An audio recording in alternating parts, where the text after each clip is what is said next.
N'okutuusa kati abagoba ba bodaboda bakyakukkulumulwa n'eyisa ya poliisi gye balumiriza okulya enguzi ekyaviirako munnaabwe Hussein Walugembe okwekumako omuliro n'abengeya ng'abanja pikipiki ye okuva ku poliisi y'e Masaka.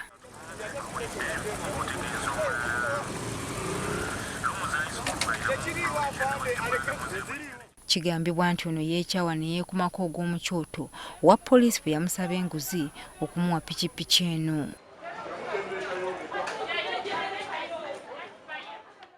Kati banne bagamba Walugembe abadde musajja mukozi abadde alabirira famiri ye era nga bagamba abadde na mufumbi wa poliisi nga bw'avuga ne bodaboda. N'atandika okubeera ng'afuna omulimu awo nga asaawa omuddo n'afuna ssente n'agula ppiki.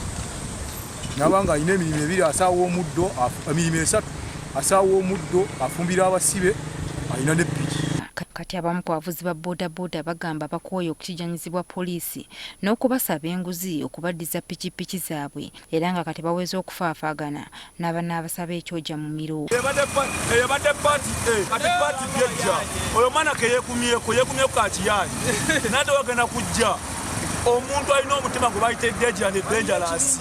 Bano bagamba balabye ennaku mu biseera by'omuggalo era nga buli poliisi bwekwata pikipiki yonna esaba wakati w'emitwalo 10 n'emitwalo 2 ze bagamba nti tebalina.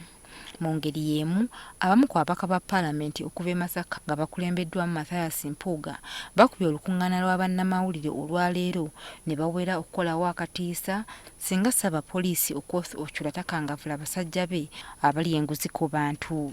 Olina omukisa nga tukutegeezeddwa nti otandise okunoonyereza tulabe ebikyuka ku poliisi y'e Masaka esobola kugenda mu maaso ng'abantu beemulugunya nga tewali abafaako e Masaka.